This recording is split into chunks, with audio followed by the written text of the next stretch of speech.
diesel cycle. Let's start. Ito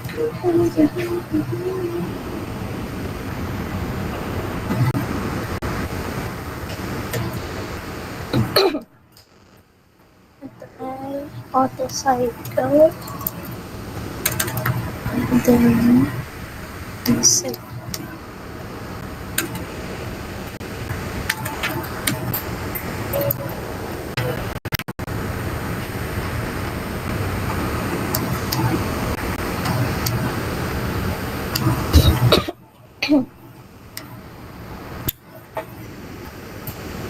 Okay, share lang ako ng screen.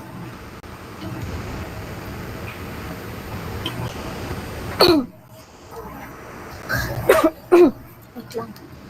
Akong lalamunan.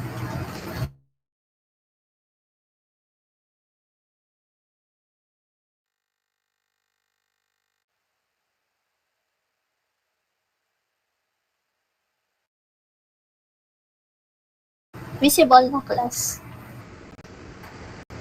Okay. Okay, so for today, start muna tayo sa overview ng reciprocating engines, no? So take note ulit class na yung mga succeeding cycles na i-discuss natin are all based doon sa Carnot cycle. But before we proceed with the Otto cycle and diesel cycle, let's have a quick review ulit ng Carnot cycle natin. So what are the processes again ng isang Carnot cycle? Can you class enumerate? Axel? We have isothermal heat addition, isentropic expansion, isothermal heat rejection, and isentropic compression po. Correct, very good. So in a Carnot cycle, ang heat addition natin is nangyayari during an isothermal process, ano? So, yun nandun yung QA natin. So, on the succeeding processes or succeeding cycles natin, meron din tayong 4 processes involved. And later on, i-deep dive natin ano ba yung differences nila. So, ang tip ko lang dito, class, for you to better remember the cycles. Tip lang naman to, pero nasa sa inyo pa rin kung paano nyo siya, ano yung magiging discarte nyo on how you will remember the processes. Pero ako kasi, mas madali for me na matandaan yung processes kapag alam ko yung itsura ng PV diagram. So, dun papasok yung importance ng diagrams natin. It's either PV or TS. Pag may natandaan kayo dyan, you can already know the processes involved in a cycle. Kasi later, makikita natin yung difference between the PV diagram of an Otto cycle and yung PV diagram of a diesel cycle. And from there, diba, iisa-isahin ko naman siya, malalaman nyo na, dito sa process na to, from 1 to 2, ganito yung process kasi ganito yung itsura ng graph niya. So, tip lang naman yun sa inyo. So, PV diagram, So, start muna tayo sa overview ng isang reciprocating engine. So, hindi mo na to auto. Mag-drawing lang muna si ma'am ng isang piston cylinder.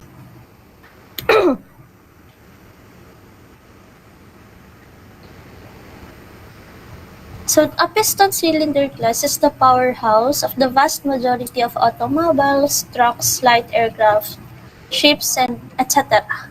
So, karamihan sa kanila is nag-ooperate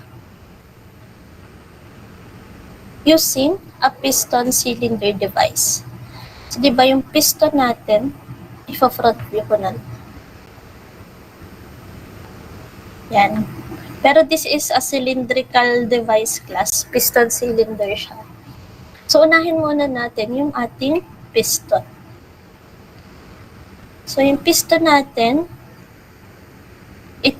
kaya siya naging reciprocating because yung movement niya is up and down lang. Then, connected siya into a shaft.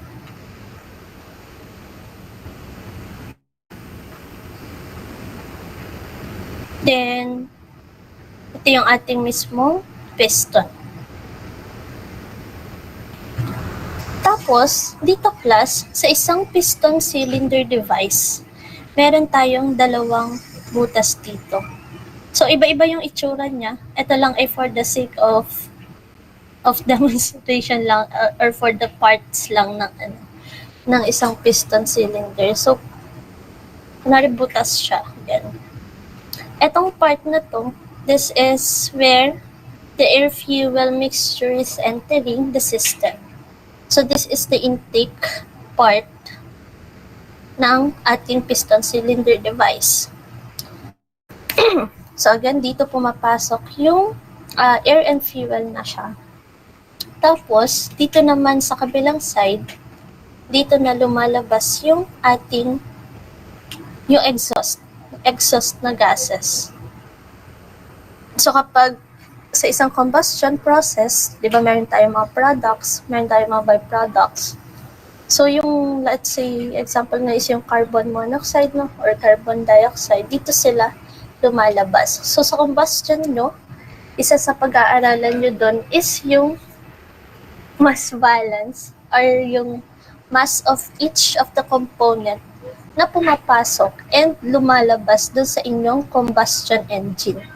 So, yun na yung mga-aaralin nyo pa when you dive na yung combustion process. So, dito lang, overview lang tayo. So, dito meron tayong intake. Again, dito pumapasok yung air and fuel mixture. Tapos, sa exhaust naman, doon lumalabas yung products and byproduct na ng combustion process. And dito sa ating piston cylinder, meron tayong spark plug dito. So, yung spark plug dito, siya naman yung nag-i-ignite doon sa ating air-fuel mixture. So, siya yung responsible. Di ba, meron tayong compressed dito. Meron tayo ditong kinompress nga na air-fuel mixture. So, once na nag-ignite to, syempre, parang, di ba kung sa isang, parang siyang sumabog, pero di naman siya ganun yung nangyayari. Parang siyang mai-ignite, then, lalaki yung volume mo dito, mapupush yung piston mo pababa. So, ganun niya siya i-imagine. Tapos, di ba ito shaft connected siya? Yun na yung nagpo-produce ng work. So, ganun siya nagwo-work ang isang piston cylinder device. So, this part class, ito na yung highest stroke or highest position na mararating ng ating piston. And this position na ito is what we call the top dead center. Or, yung mas sa acronym kasi, tinatawag na lang siya na TDC. Okay? And again, yung top dead center class, it is already the highest position na pwedeng marating ng ating piston, and it forms a volume here on the above the cylinder or the upper portion of the cylinder. So itong volume na ito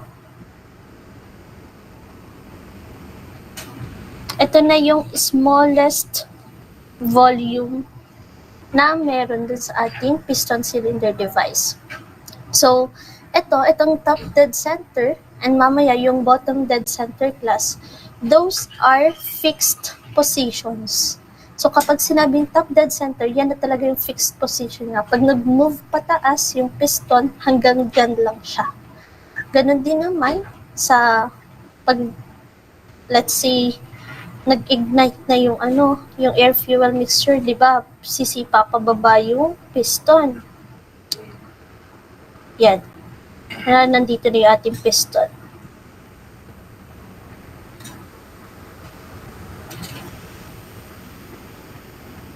Ito na.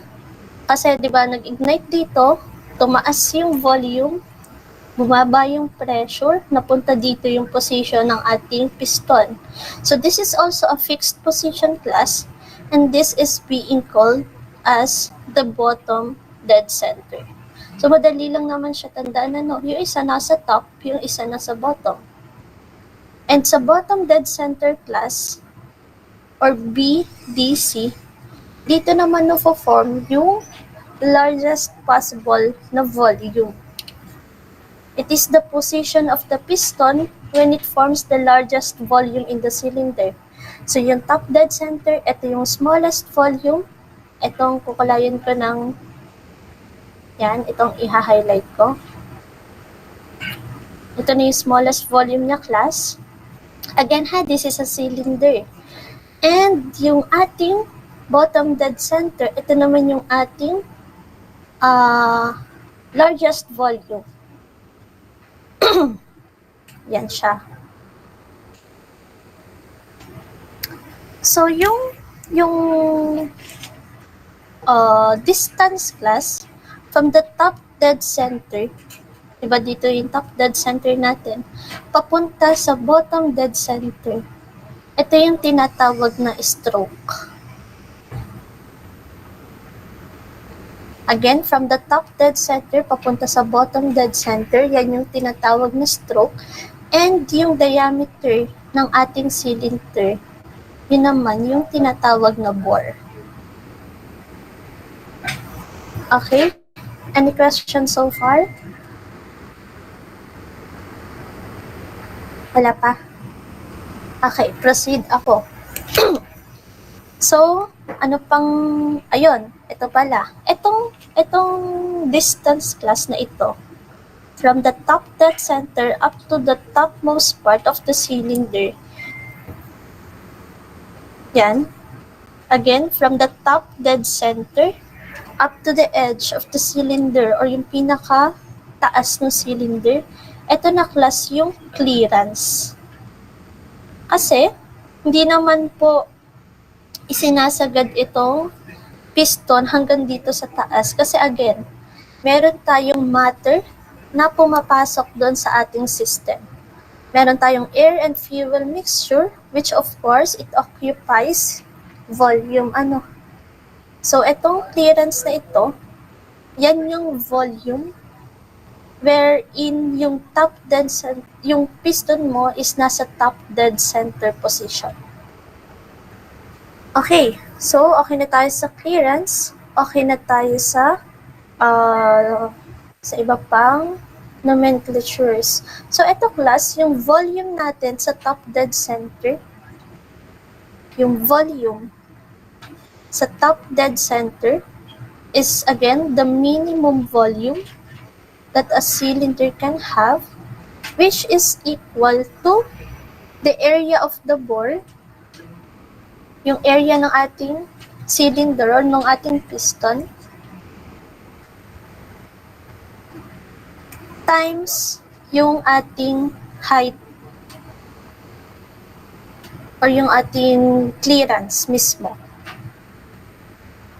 Yun na yung smallest volume. Next naman, yung ating bottom dead center, which is the maximum volume, is equal also to the area ng bore, area to ng bore, times this height here.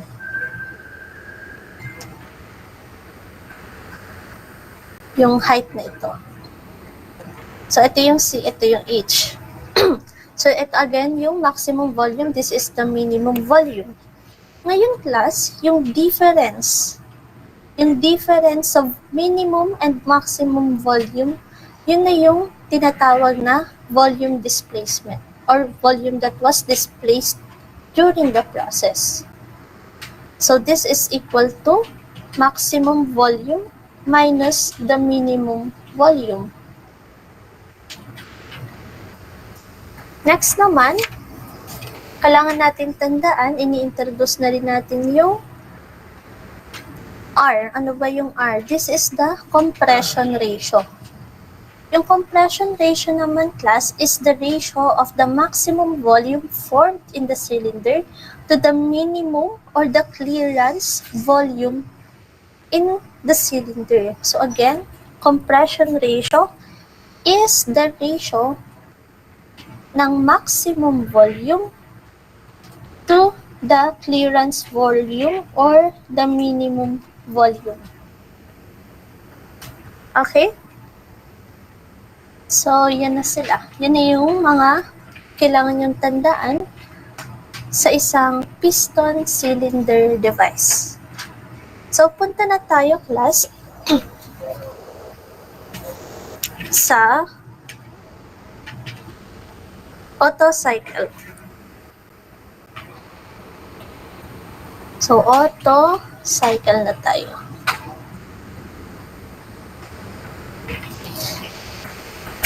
An Otto cycle, class, is the cycle na fina-follow ng isang gasoline engine. Tatandaan.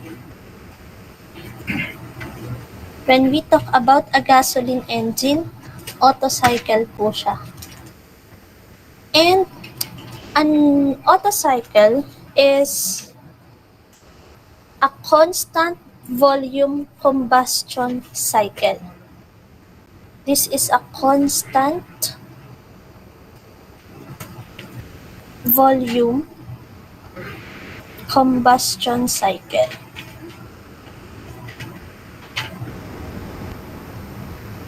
And it was named after Nicholas Otto.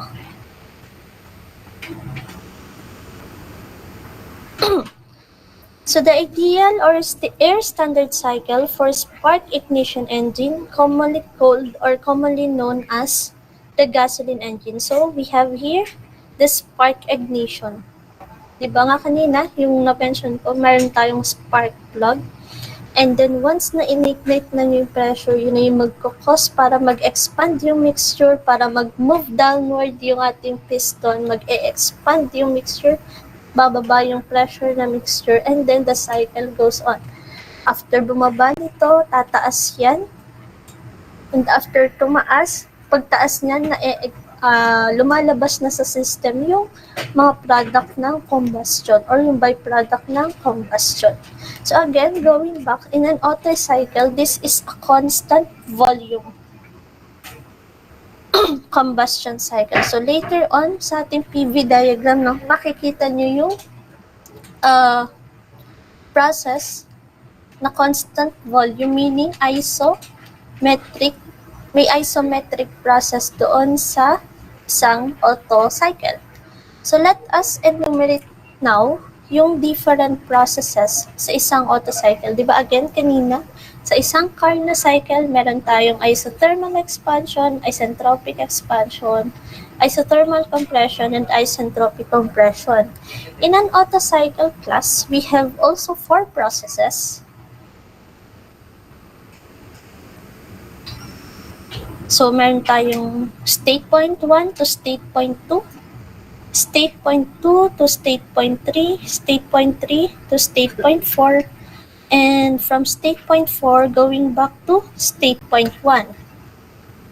Ang unang process natin, class, in an Otto cycle is an isentropic compression.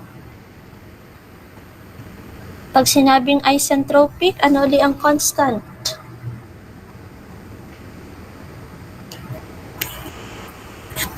Anong constant sa isang isentropic process, class?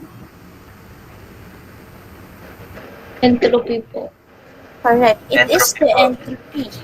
So, you have here a constant entropy process. Nag-compress ka. Anong mangyayari sa volume mo kapag nagkaroon ka ng compression? Kenji, ano nangyayari sa volume kapag na-compress ang isang substance? Liliit po. Liliit po. Pag lumiit ang volume, anong nangyayari sa pressure?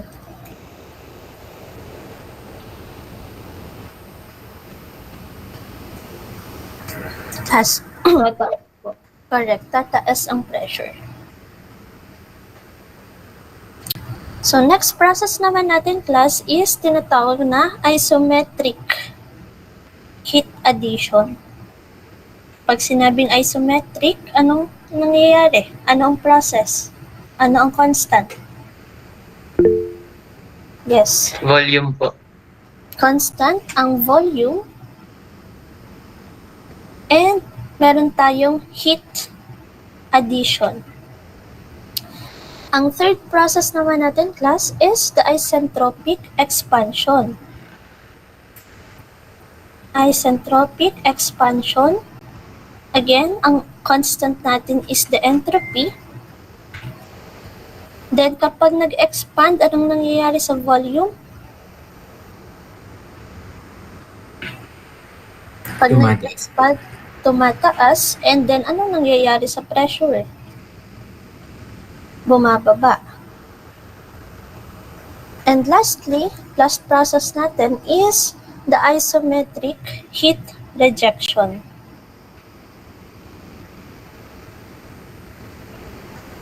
This is isometric heat rejection.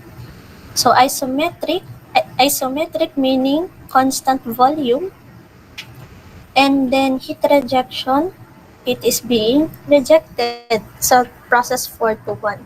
So next class, so alam na natin yung iba't ibang processes. Pero para matandaan natin yan, let us draw the PV and TS diagram simultaneously para kita natin yung nagiging movement ng ating graph or ng ating substance. Ano nangyayari sa kanya.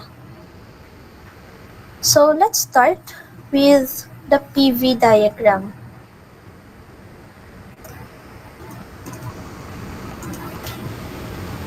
So we have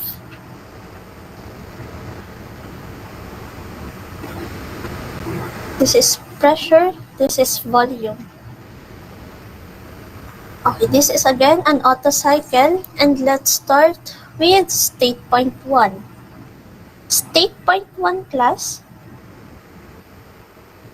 Ito yung part wherein meron na tayong air and fuel mixture doon sa ating cylinder. Meaning, pag kasi nasa baba to, di ba, from this position, imagine nyo, ito yung position kung saan itinulak nyo yung mixture para mailabas yung mga byproduct ng combustion. After niya ilabas yung mga byproduct na yan, anong sunod? Magkakaroon ulit tayo ng intake ng air-fuel mixture. So, pag nag-intake to, bubukas to, sasara to. Tapos, mag-move to pababa. Kasi magkakaroon ng laman. Kaya, at that point, sa state point 1, malaki po yung ating volume. Kasi, again, ito na yung state point wherein yung air and fuel mixture natin is nasa loob na ng cylinder. Clear ba? Kaya nandito tayo sa state point 1 nang mataas yung ating volume. Makikita nyo, nasa right side na siya nung sa x-axis. Malayo na siya sa 0. Ito ang ating 0, for example. Clear ba? Class, okay pa? Okay. So, again, ito yung ating state point 1. Ang state point 1 natin, papuntang state point 2, is an isentropic compression. Meaning, the process is at constant entropy and nagkaroon ka ng compression. Kapag na-compress, sabi natin kanina, bababa yung volume. So, kung malaki yung volume mo at the start and nag-compress ka, papunta saan yung state point 2? Pa-left ba or pa-right? Ulitin ko, class. Nag-compress tayo. Bababa yung volume. Currently, ang X value natin is nandito. Since nag-compress tayo, pasaan axle yung ating graph? Going left po. Correct. Going left kasi, class, this is your volume, di ba? At x-axis. Pag at this point, malaki yung volume mo. habang nagiging close ka dito sa 0, lumiliit yung volume mo. So, from process 1 to 2, papunta siya dito.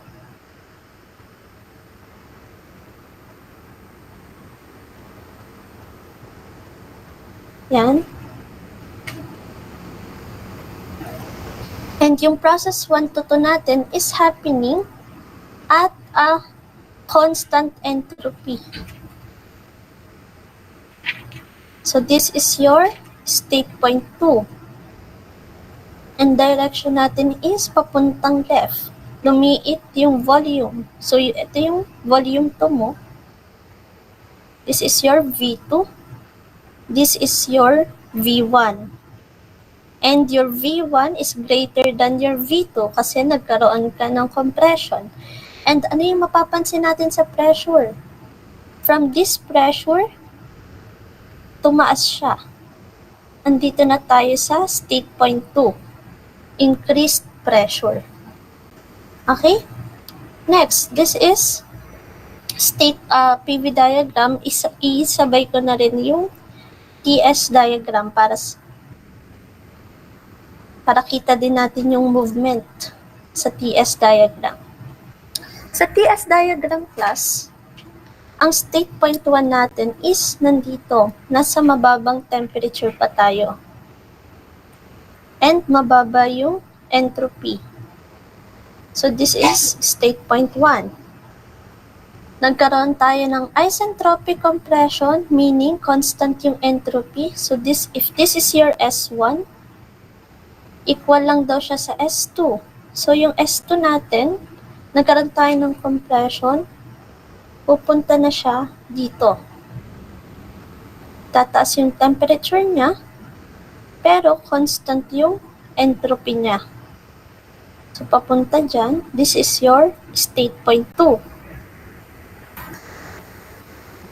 Next, punta ulit tayo sa sunod na process which is isometric heat addition. Meaning, yung volume ko at state point 2, etong volume 2 ko dito, ano ang relationship na sa volume 3? Ano ang, kung i-compare natin sa volume 3, same ba sila? Mas malaki? Pag sa isang isometric process, ano ba yung constant dito? Same lang po, ma'am. So, same lang siya. Meaning, yung volume 2 ko, equal lang siya sa volume 3 ko. Sa volume 3 natin. And, yung graph niya is papunta dito. Meron tayong heat addition at constant volume. Tataas yung pressure niya.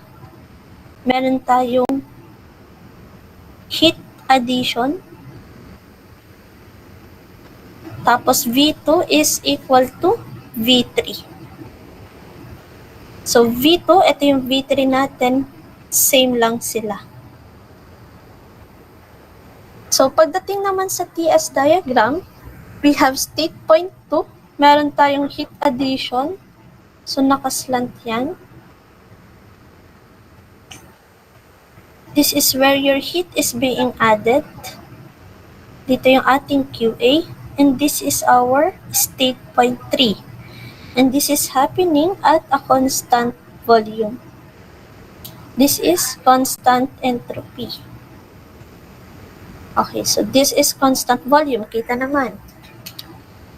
Process 3 to process 4. This is an isentropic expansion. So kung maliit yung volume natin at state point 3, nag-expand siya at constant entropy, mangyayari yung movement natin, yung process natin from small volume, papunta na ulit tayo sa bigger volume, which is papunta sa right ng ating graph.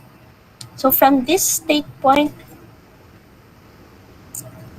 meron tayong isentropic process ulit. And ito yung ating state point 4. So, kung makikita nyo, from this volume, small volume, di ba? V2 or V3, pumunta uli siya sa tapat ng V1, which is equal to V4. And at this state point, malaki na ulit yung ating volume. So this is going here. Nag-expand yung ating mixture. From state point 3 to state point 4, nag-expand. And kung sa TS diagram naman, since this is an isentropic process, meaning yung entropy ko at state point 3 is just equal to the entropy at state point 4. So, pantay lang sila. Pantay lang yung graph niya. This is state point 4. And S3 natin is equal to S4. Okay? And lastly, process 4 to 1 natin, isometric heat rejection.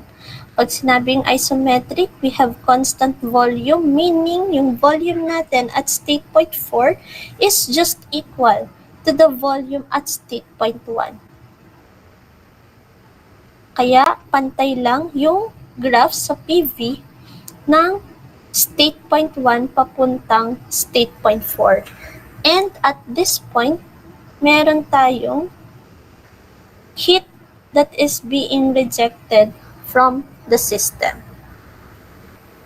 Pagdating naman ng TS diagram, so from state point 4, meron tayong isometric, so nakaslant yung ating volume. Yan. So this is also constant volume.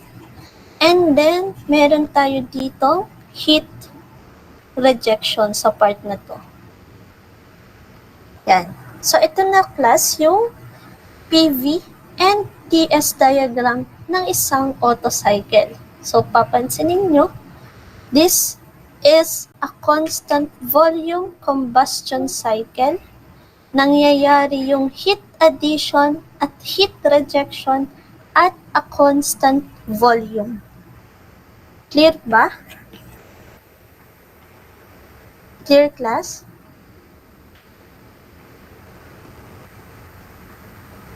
Okay. Yes po. So let us now go to the different formula or i-analyze natin itong Otto cycle.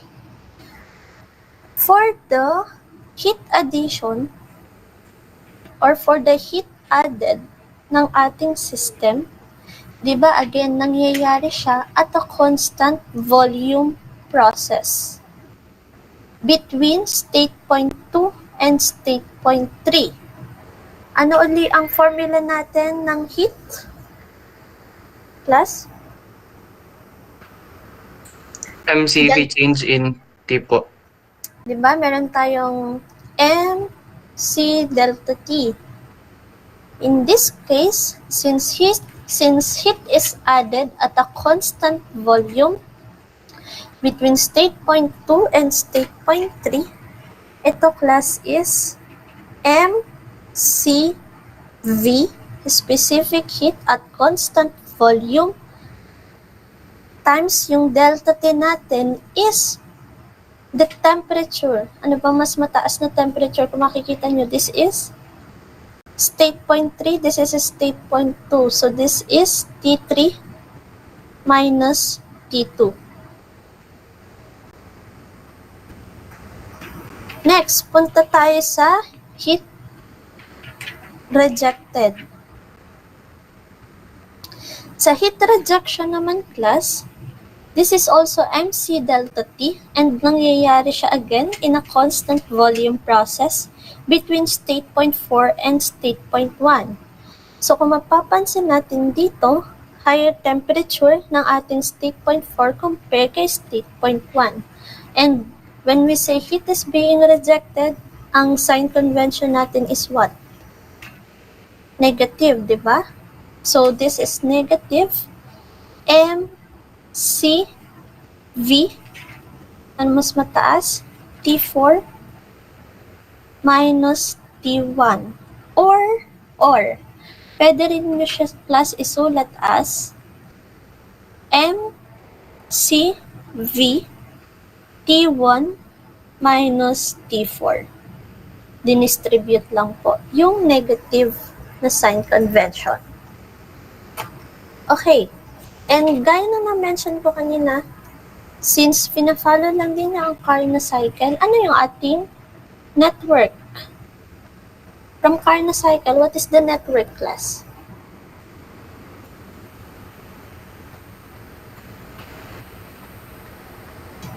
Ano yung network? Heat added po minus heat rejected. Correct, Janelle. So, this is QA minus QR. Minus QR. And then, yung cycle efficiency natin, the cycle efficiency is also equal to the work net over QA. However, class, di ba kanina nag-introduce tayo ng isang bagong variable, which is the, ano ulit yung R, class? What is R? Sino nakakaalala? Sinabi ko kanina? Ano ulit yung R? Compression ratio po. Compression ratio. Correct, Kenji. So, R is the compression ratio. So, there are times, class, that in a problem, ang given lang is compression ratio and specific heat ratio. So, again, sometimes, ang given sa problem ay R lang and K. Ano yung K? CP over CV. Ano yung tawag sa K? Kung ang R ay compression ratio, ang K ay ano? Ano to, class? Ano Heat po. specific heat ratio? Diba? This is a specific heat ratio. Diba ang ang pinagdi-divide natin dito is CP and CV. And these are values of specific heat. Kaya siya specific heat ratio. And this one naman is the compression ratio. And yun nga, may mga problem class na given itong dalawa, ipapahanap sa inyo is the efficiency. Ang formula class to find the efficiency once ito lang dalawa yung given is 1 minus 1 over R raised to K minus 1. So again, let's say ang ating compression ratio ay 10, ang ating K is 1.4. So substitute lang, ang R is 10, ang K is 1.4, and then kung ano yung maging sagot doon, times 100%, that is already the efficiency of an Otto cycle. Clear? Or pwede naman, class, given, masasolve niyo yung maximum volume over the minimum volume. So, yun na yung inyong compression ratio. Tapos, let's say, given nga yung K, so pwede nyo pa rin masolve yung efficiency noong inyong Otto cycle. Okay, next. So, compression ratio natin dito, class, in this particular diagram na dinro natin. Ang compression ratio dyan, di ba, sabi natin kanina, maximum volume at minimum volume. Eh, dalawa lang naman yung values natin ng volume dito, right? Kasi equal naman yung 1 at 4, 2, and 3. So, ano yung formula natin ng compression ratio dito in terms of volume? Ano yung max volume natin, class, sa graph? Ano yung may pinakamalaking volume sa PV diagram na to? Which has the biggest volume? Which has the largest volume? Which is state point? Class, which is state points? Yung may malaking volume. 8.4 at 1 and 4 po. Very good. So, the compression ratio, and which has the minimum volume? Alin yung may pinakamaliit na volume? 8.2 8.2 and 3 po. Very good. So, yung compression ratio natin, class, can be V1 over V2 or V4 over V3. Yan na yung ating compression ratio para dito sa ating diagram. So, pwede naman, since this is a cycle class, no, pwede kasi mag-iba-iba yung numbering dyan. That's okay. Basta, alam nyo that the highest volume over the lowest volume or smallest volume, yun na yung compression ratio dyan. Kahit pag ikot-ikutin nyo yung numbering na yan, kita sa PV diagram kung anong state point, yung may malaking volume at maliit na volume. Clear ba? Clear? Maliwanag? Do you have any questions so far? Okay, kung wala, let's proceed to the other formula. So, meron din tayo class na tinatawag na percentage clearance. Yung percentage clearance class is the ratio of this volume to the volume that was displaced. Meaning, yung percentage clearance, percentage C, or the clearance, is the minimum volume over the volume that was displaced. And diba, yung volume na displaced is equal to the maximum volume minus the minimum volume. Diba? Sinulat ko to kanina. Volume displaced natin ito. Na maximum volume minus the minimum volume. And yun na class yung tinatawag na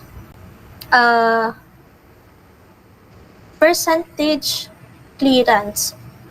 Pag ang tinatanong naman class, so percentage clearance, pwedeng ano yan, halimbawa 20% given. So, alam nyo na dapat yung 20% is the ratio of the minimum volume to the volume displaced. Para naman makuha nyo exactly yung clearance volume na tinatawag, or this is the ratio. This is the ratio of, so naka-decimal to, of the volume of the clearance over the volume. So, same lang siya. Ang difference lang naka-percent to, ito hindi. Kasi diba yung VC natin is equal to the minimum volume. So, pag clearance volume yung tinatanong, or the clearance, siya ay ratio ng volume ng clearance nyo over the volume ng na-displace or yung volume ng displaced volume. Yun na siya. And next naman, we also have the MEP. Ano ba yung MEP? This is the mean effective pressure. Ang mean effective pressure class is measured or calculated with the formula work net or net work over the volume that was displaced. So, meron tayong work net, QA minus QR. So, pwede din natin siyang i-write as QA minus QR over VD. Pwede rin yan. So, yun na class, yung overview lang ng Otto cycle. So, again, we have 4 processes here. Una, isentropic compression. Lumiit yung volume at constant entropy, tumaas ang pressure. From state point 2 to state point 3, nagkaroon tayo ng heat addition, tumaas ang pressure. And this happened at a constant volume. State point 3 to state point 4, we have an isentropic process and nag-expand yung ating substance. From this volume, lumaki siya. And from state point 4 to state point 1, we have an isometric heat rejection where heat is being rejected at a constant volume. And from there, doon na-derive itong mga formula na ito. Okay? Again, ang fuel natin dito, since this is a gasoline engine, I forgot. Ang fuel natin dito, class, is of course gasoline. Okay? Questions? Okay na tayo sa gasolina. Punta na tayo sa diesel. Ano na bang mas mahal ngayon? Gasolina na. Punta na tayo dun sa diesel engine or sa diesel cycle. Ang diesel cycle naman, class, so diesel cycle is an ideal or air standard cycle for compression ignition engine or what we call as the diesel engine. Diba kanina, yung auto is the spark ignition. Dito, compression ignition siya. And in a diesel cycle, di ba kanina ang auto is constant volume combustion cycle. Ang diesel cycle, class, is a constant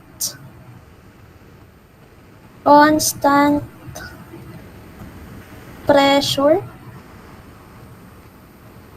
combustion cycle. Diba? Kanina, again, auto, this is a constant volume combustion cycle. And diesel is constant pressure combustion cycle. So, we will expect later that the heat addition is happening at a constant pressure process. Diba kanina sa auto cycle, heat addition is happening at a constant volume process. Dito sa kabila, sa diesel cycle, heat is being added at a constant pressure process. So let's see what are the processes in a diesel cycle. So meron din tayong 4 processes. So meron tayong 1 to 2, 2 to 3, 3 to 4, and 4 to 1. Yung process 1 to 2 natin, class, is called the isentropic compression.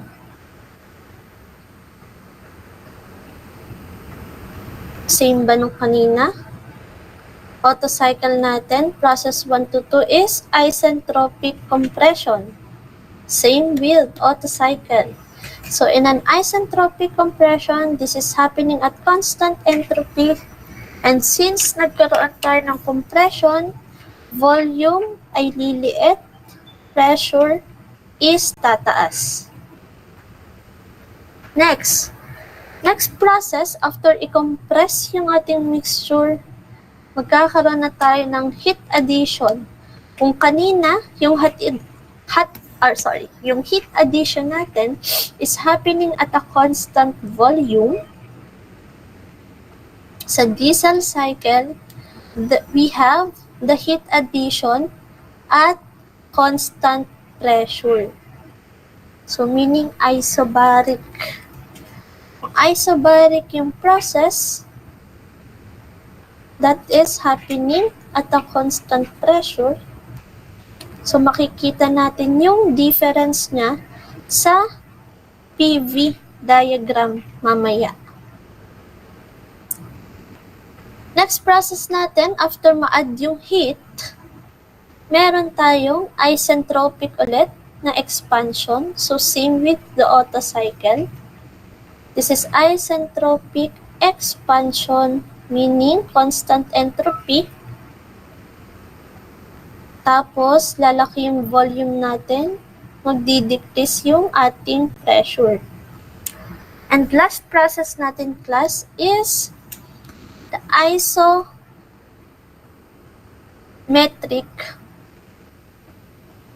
heat rejection.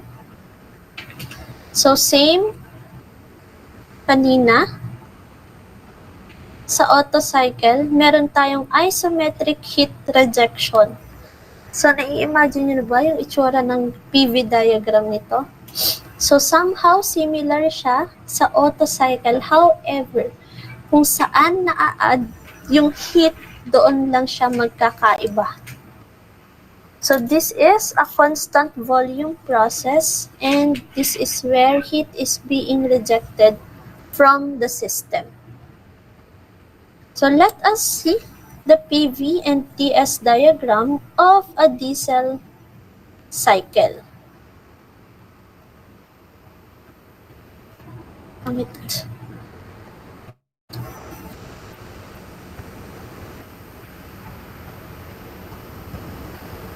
Okay, so this is our P, this is V, this is temperature, this is entropy. So dito class, meron tayong, unahin muna natin yung isentropic compression. So dito class, same concept no. This is a stage where pumasok na yung air-fuel mixture doon sa piston cylinder. So malaki na yung volume at this point.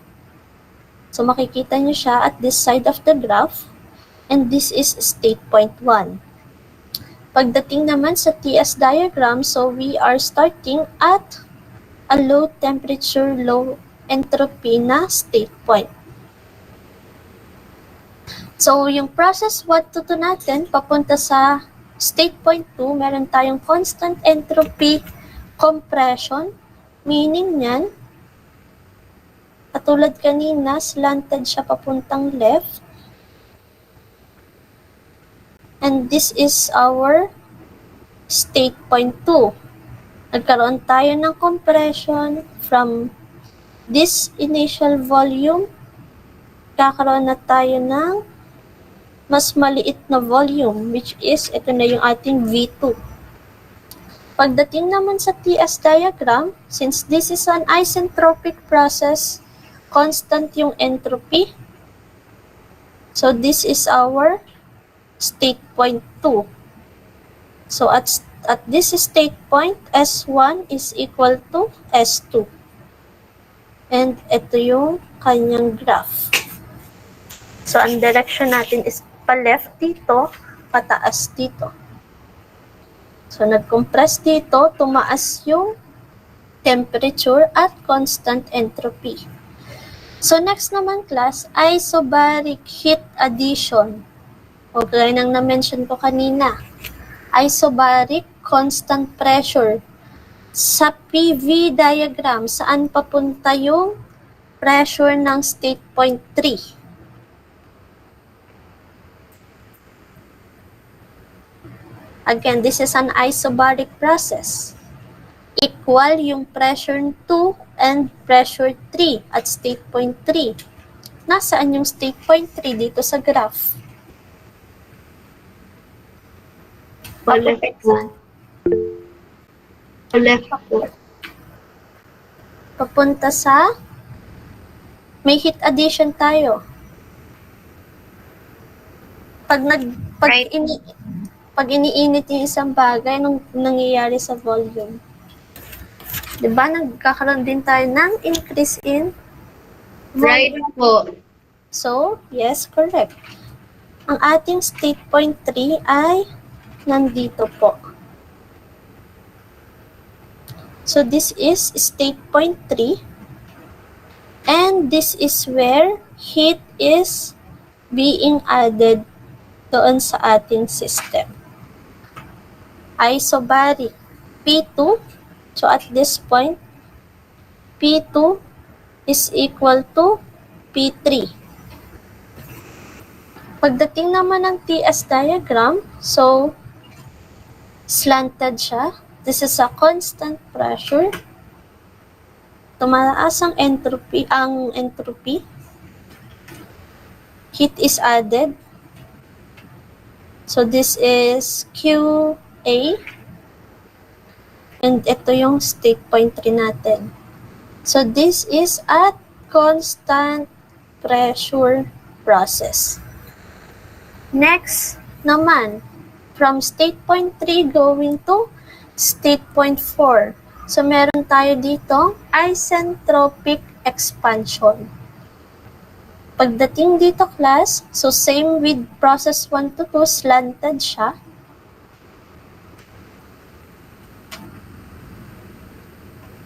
Since constant yung entropy, slanted to. And since meron tayong expansion from state point 3, diba ito yung ating V3, tumaas yung volume. Since nag-expand, tumaas yung volume, lumaki yung volume. So this is state point 4. And since this is an isentropic, pagdating sa TS diagram, yung state point 3 natin is equal to the entropy at state point 4. So meaning S3 is equal to S4. And last process natin, this is an isometric heat rejection, isometric constant volume, meaning V4 ko is equal to V1. And same with Otto cycle, dito nangyayari ang heat rejection.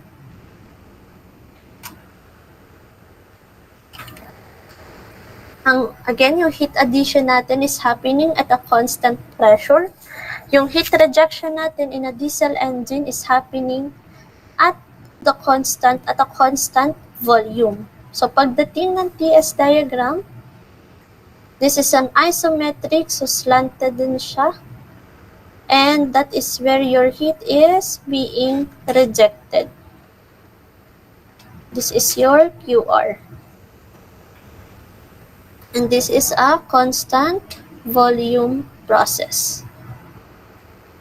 So dito class, again, isometric, your V4 is equal to your V1. So pag sa diesel engine, tandaan nyo, ganito yung itsura ng inyong graph. And malalaman nyo na kung PV yan. So ito pressure constant, ito volume constant. Nawala. So ganun nyo siya tatandaan. Ano class? Di ba yung kanina yung sa auto, ang inyong graph is panay, parehas naka constant volume, yung heat addition and heat rejection. Sa diesel, constant pressure yung heat addition, pero constant volume yung heat rejection. So that's a way on how you will remember the different processes on each cycle. Clear? Nakatulong ba? Okay, so this is the diesel cycle. So punta na tayo sa mga formula. So quick lang. Para naman sa mga formula dito sa isang diesel cycle, ano ulit yung formula ng ating heat? MC delta T. In this case, heat is being added at a constant pressure. Therefore, your formula is MCP T3 minus T2. Yung T3 nyo, higher yung temperature. And heat is being added. So this is T3 minus T2. And then, yung heat rejected naman natin is just the same as the Otto cycle. So this is MCV, since constant volume siya, T1 minus T4, or negative MCV, T4 minus T1. Next, yung work natin, or net work, is just the same. This is QA minus QR. Yung ating cycle efficiency is also the same. This is net work over QA. And then, yung ating cycle efficiency class is medyo iba siya. Kasi dito class, meron tayong cut-off ratio na tinatawag. Unahin ko muna yung cut-off ratio. Diba meron tayong compression ratio, meron tayong cut-off ratio. So yung cut-off ratio, wala po siya sa Otto, dito lang siya sa diesel cycle. Meron. Kasi bakit? In an Otto cycle, diba dalawa lang yung ating value ng volume. Meron lang tayo yung maximum volume, meron tayo yung minimum volume. However, dito sa diesel cycle, may tinatawag tayong cut-off ratio. Yung cut-off ratio class is the ratio ng V3. Diba itong V3 ay dahil sa result ng pag-increase ng volume dahil sa heat addition. The cut-off ratio is V3 over V2. Itong ratio ng dalawang volume na to. So, sulat ko lang, cut-off ratio is denoted as R sub C. This is cut-off ratio. Again, cut-off ratio is V3 over V2. So, kapag, di ba, nagko-compress siya class, at that pressure, pag nilagyan mo siya ng heat, medyo lumalaki yung volume. Yung inilaki ng volume niya and ratio niya do sa minimum volume, yun yung cut-off ratio na tinatawag. Yung compression ratio class is still the same. So, yung compression ratio, i-denote ko na lang siya sa R sub K. Yung R sub K is the ratio ng volume 1, the highest volume, over the volume here at state point 2. So, state point 2 kasi yung merong pinakamaliit na volume, di ba?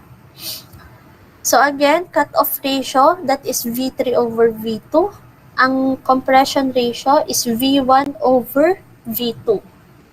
Yung percent clearance natin dito, class, is equal to 1 over RK minus 1. So, same lang do sa Otto cycle. And, dito class, meron tayong expansion ratio naman na tinatawag. So, this is the ratio of clearance volume muna pala tayo. So, clearance volume naman natin is C or yung clearance percentage to. Ito pala yung clearance volume. Clearance volume is equal to C times VD. Or pag dinerive natin, yung clearance na percentage natin is VC over VD. Pag clearance volume yung hinahanap, so C times VD lang siya. Okay. And expansion ratio natin is P3 over P. Hindi, wala na to. Hindi ko na to isasali. Volume displacement, same with kanina. This is V1 minus V2. So the volume here minus volume here, that is the volume displacement. And then, yung mean effective pressure then is the same. That is net work over the volume displaced. So, eto na class lahat ng formula ng isang diesel cycle. So, again, main difference niya is where the heat or which process yung nangyayari yung heat addition. Sa Otto cycle, heat addition is happening at a constant volume process. Dito naman sa diesel cycle, heat is added at a constant pressure process. So, yun na siya, class.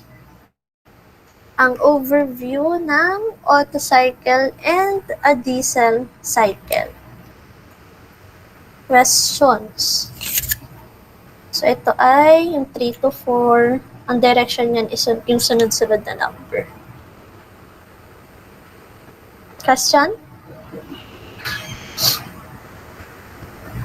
So, tatandaan nyo, no? Malaking bagay na tandaan nyo to. Ito na yung PV diagram ng Otto.